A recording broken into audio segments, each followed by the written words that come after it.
Assalamualaikum warahmatullahi wabarakatuh. Kasukri para wargi kumadar ramang. Mudah-mudahan sehat walafiat aya dina lindungan Allah Subhanahu wa taala.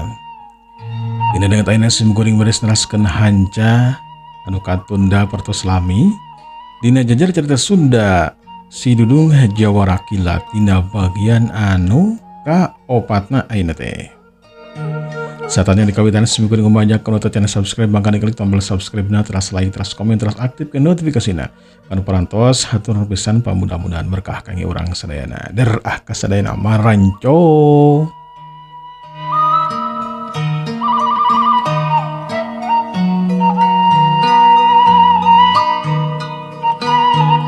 Mangsa alam harita beuki peuting bae. Di padomokan anak bah kurandil nyatana di pasir Cariang harita keur dina kayaan suka jeung bunga.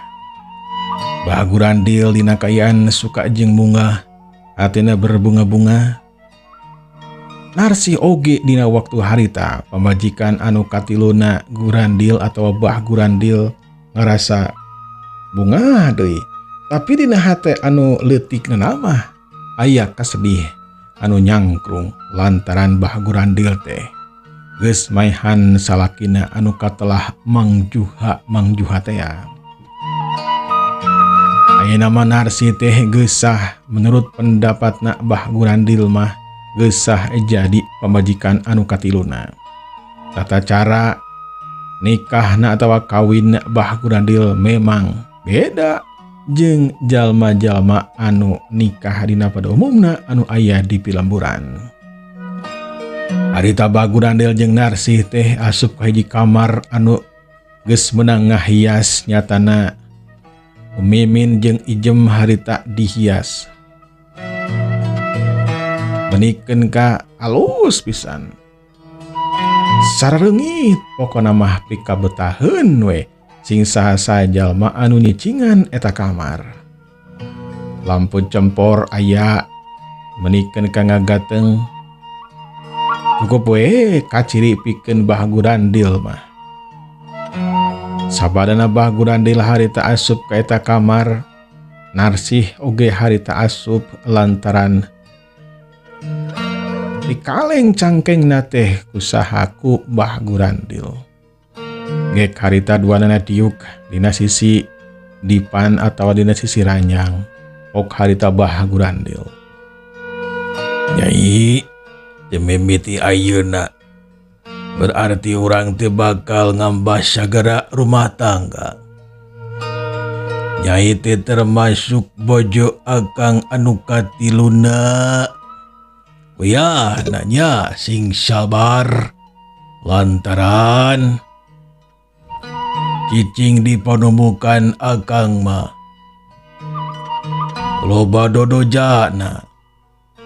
Tapi sok sanajan kitu akang bakal ngalaksanakeun sakahayang atawa kahayang naon oge anu diperdih ku nyai.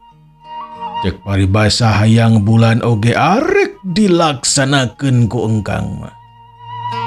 Tinggal ngobrol we ka si Mimin atawa ka si Ijem atawa langsung ka akang oge nya.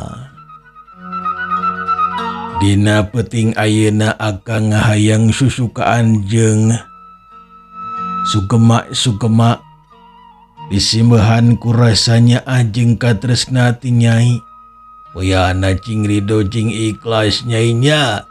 Ulah nepikeun ka kudu dipaksa ku akang. Bah gurandil harita nyakelan dua leungeun Narsi. Saterusna mah harita usapan kena pipi belah kencana Narsi. Terus diusapan di pipi anu belah katuhuna. Pokona namah ku bah gurandil diusapan deudeuh naker. Hebat memang bah gurandil dina palebah dieu mah. Manehanana henteu naon, henteu ngalakukeun tindakan-tindakan kekerasan. Pamajikan anu kahiji nyatana Mimin oge henteu ku kekerasan. Si Ijem oge anu kadua henteu dikeras-keras gitu nya. jeung deui Narsih pambajikan anu katilona ge sarua harita. Entah kekerasan Bah Gurandil mah tapi manehna nembongkeun rasanya ahna ka sakabeh pambajikanana. Mudah-mudahan Nyai akang teh ngabogaan turunan di si Ijem jeung si Mimin oge sarua. Mudah-mudahan mah kapanan imah teh moal sepi jempling maka rame ari boga budak mah. Beuting ayeuna urang susukaan nyainya moal aya nu wanian ngaganggu ka urang duaan. Bah Gurandil harita medol leungeunna Narsih saterusna ngarangkul ka Narsih. Dina peuting harita mah Bah Gurandil harita sosonoan susukaan jeung Narsih di kamar anu meunang ngahias ku Ijem jeung Mimin. Sedangkan di luareun imahna Bah Gurandil harita murid-muridna Bah Gurandil, murid kapercayaanana anu 5 urang nyata nama Regoba, si Gobar, si Hardan, Bursen jeung si Kobra. Harita aya di buruan eta imah dibaturan ku 20 urang wadia baladna, susukaan, huhuraan, kadaharan makadaharan menikeun ka ceuya loba di eta patempatan teh. Cau mah cau ngabarak, ulen mah ulen loba, buah-buahan nu sejen sarua loba, pokona mah hayang naon oge tinggal ngadahar. Malahan mah minuman-minuman arak oge aya di dinya. Ngan ari anu modern zaman ayeuna mah can aya. Eta mangan saukur arak-arak dina zaman ayeuna we memang eta teh ngamabokeun bakal ngajadikeun anu nginumna leng-lengan liur omo mun nginumna loba mah. Margoba, si Gobar, Hardan, Bursen jeung si Kobra harita mah memang keur nyekelan eta we keni leutik.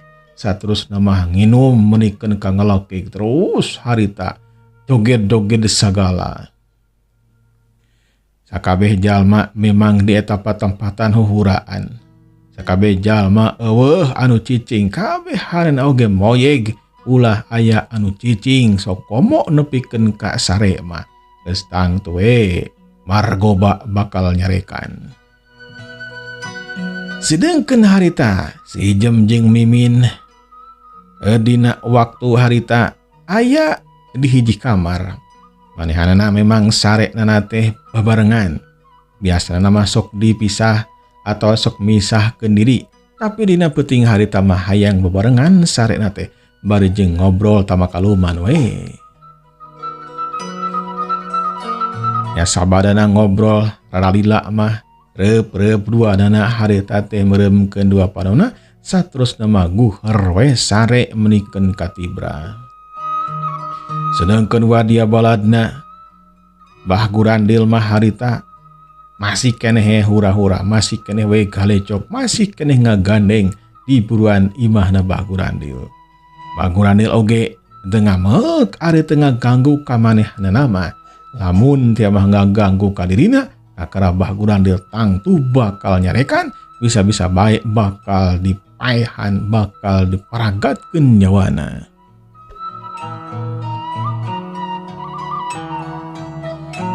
Nyelelik mangsa alam peuting teu kacaturkeun dina ujaring icarita, kiwari urang kocapkeun dina mangsa isukna, dina mangsa alam isukna isuk-isuk.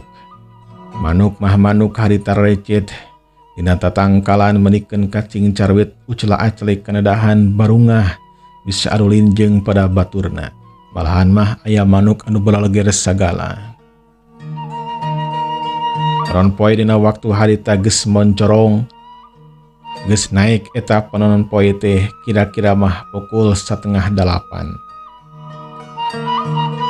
Bah Gurandil harita masih keneh aya di kamar anu menangah hias tia kamar panganten jeung Narsih. Masih keneh we silih tangkep. Sedengkeun Mimin jeung si Ijem acan hudang deui kawantu meureunana tunduh nepikeun ka harita can hudang. Wadia baladna Bah Gurandil oge sarua harita can hararudang. Malahan mah sararekna oge di dinya we. Diburuan imahna Bah Gurandil, diburuan pagurona Bah Gurandil. Ya kulantaran panon poe teh beki karasa panas. Saurang harita aya nu lilir, anu hudang terus ngaudangkeun anu sejenna nepikeun ka margoba oge dihudangkeun. Si Gobar Hardan Bursen jeung si Kobra oge harita singkulisik saterusna nama harita neangan anu ieu lantaran panaseun. Ya beki mah maranehanana saladar yen mangsa alam teh geus beurang. Saterusna mah harita kacarai si beungeut. Sanggeus si beungeut mah calabak poe harita barang dahar lawantuk kadaharan mah masih kene loba. Jalma-jalma diburuan imahna Bah Gurandil ayeuna mah galalecok ngobrol. Anu beberes mah anu itu nu ieu mah sampah-sampah diberesan. Bah Gurandil namun nyahun aya anu berserakan teh kitu nya. Sampah-sampah di mana cicingna tepugu wah sok ngadat Bah Gurandil mah. Nu matak buruan imahna Bah Gurandil mah sok bersih. Di jero imahna oge sarua bersih. Di imah-imah anu dicicingan ku murid-muridna oge kudu bararsi. Ngadenge aya anu cing gorowok malahan mah ngobrol nage tarik kakara harja Mimin jeung Ijem teh singkulisik saterusna mah duanana harudang keluar teh jero kamar. Mimin jeung Ijem teu wani ngaganggu Bah Gurandil kawan tu lamun ngaganggu teh mah pasti we bakal ngadat. Terkecuali aya penting-penting pisan kakara Mimin biasana sok wanian ngahudangkeun ka Bah Gurandil. Mimin jeung Ijem saterusna mah kacai si beungeut saterusna mah harita popolah di dapur masak pikeun nyadiakeun kadaharan keur Bah Gurandil jeung pamajikan anu katiluna nyatana Narsi. Sabadana popolah beres, masak-masak mah beres, beas mah loba deungeuna loba, harita kadaharan teh ditunda we di dinya di tengah imah. Sedangkan Mimin jeung Ijem harita daharna teh ti heula. Wanian dahar bebarengan jeung Bah Gurandil, terkecuali Bah Gurandil sorangan anu ngagupayan ka Mimin jeung Ijem pasti bakal nyamperkeun miluan dahar. Panon poe harita terus ngaluhuran, terus panas. Kira-kira wanci jam 10 beurang. Kakara harita Bah Gurandil teh kaluar ti jero kamar. Narsi oge sarua harita kaluar ti jero kamar. Papakeanana geus dirapihkeun, buukna anu kusut oge geus dirapihkeun. Saterusna mah Bah Gurandil teh kacai jeung Narsih menikeun ka pageye-geye. Sabana rengse dicai terus ka imah. Dalebak we Bah Gurandil jeung Narsih harita dahar meuni ponyonaker. Mimin jeung Ijem mah teu diajakan. Harita Bah Gurandil silih huapan jeung Narsih. Narsih oge ngarasa bungah. Asa diperlakukeun seperti halna bidadari we lantaran Bah Gurandil teh kacinanyaheuna ka dirina. Dina waktu rumah tangga jeung Mang Juha mah henteu kitu, henteu nepikeun ka silih huapan asa biasa-biasa bae. Narsih dina waktu harita mah dihargaan pisan ku Bah Gurandil, dimemet-memet pisan, dipikanya pisan asa dianak emaskeun. Nu matak Narsih ngabales kana cintana Bah Gurandil. Sabadana barang dahar beres, kakara Bah Gurandil teh manggil harita ka Mimin jeung Ijem. Duanana langsung harita nyamperkeun. Da mane Ijem teu miluan dahar jeung kami. Mimin kunaon teu miluan? Pok harita teh Mimin cemarita. Punten Abah. Ari abdi mah kumaha Abah we disaur panginten bakal dongkap ka dieu. Di saur mah bilih ngaganggu. Ya padahal mah teu naon atuh milu dahar mah. Da moal mah tak karugikeun ka kuring oge jeung ka Narsih oge. Teu naon Bah, samentawis mah Abah panginten sareng Narsih teh nuju silih memet silih pikanya pilih teh mah kaganggu tah ku abdi duaan sareng ijem sok we mangga pilih teh mah kaganggu tah kitu bah. Bener-bener maneh teh pengertian pisan Min. Ijem.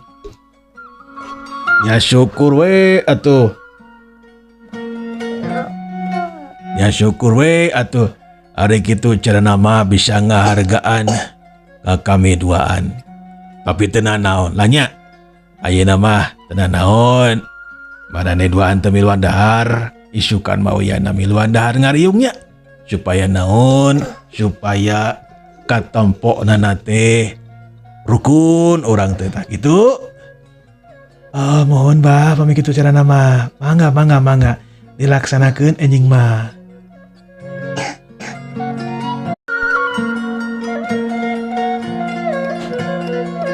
Gurandil ngerasa bunga lantaran pamajikan anu kahiji jeung anu kadua teh estu ngahargaan pisan ka manehanana jeung ka pamajikan anu katiluna atawa ka pamajikan anu pangmudana.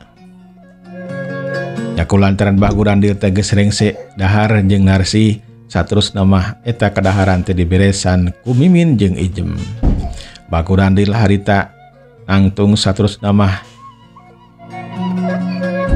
ngajakan ka Narsih kaluareun ti imah. Saterusna mah Mbah Gurandil ngajakan ngurilingan patempatan anu dicicingan ku manehanana nyatana di Pasir Cariang. Wadia baladna oge dikenalkeun kabehanana puguh we Narsih teh bungah pisan di dinya mah loba jalma-jalma anu nepikeun ka moyongkod lamun teh mah papaliwat jeung manehanana teh. Bakatingku ajrih bakatingku sieun ku Mbah Gurandil.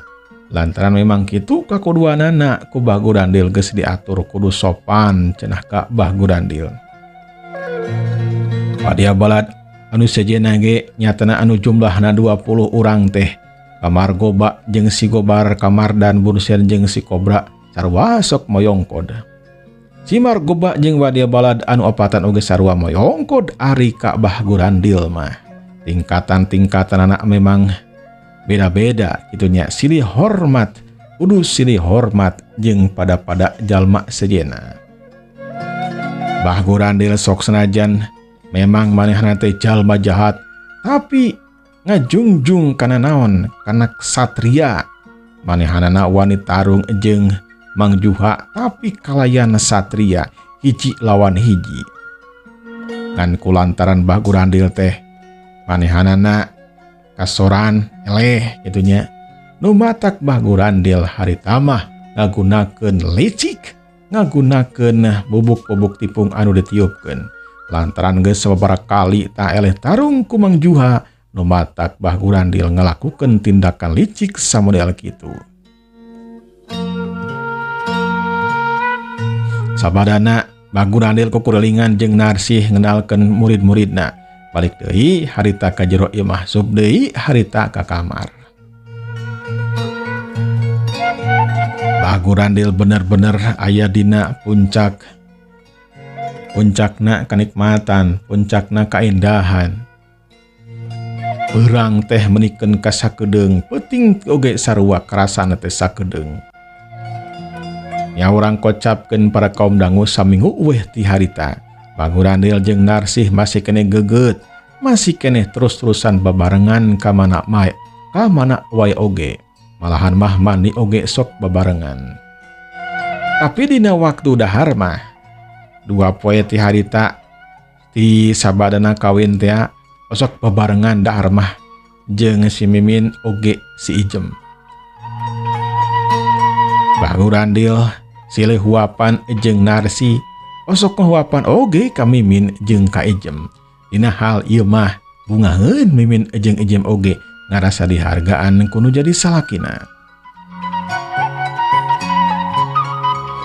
Salila Narsih cicing di dinya nyatana saminggu.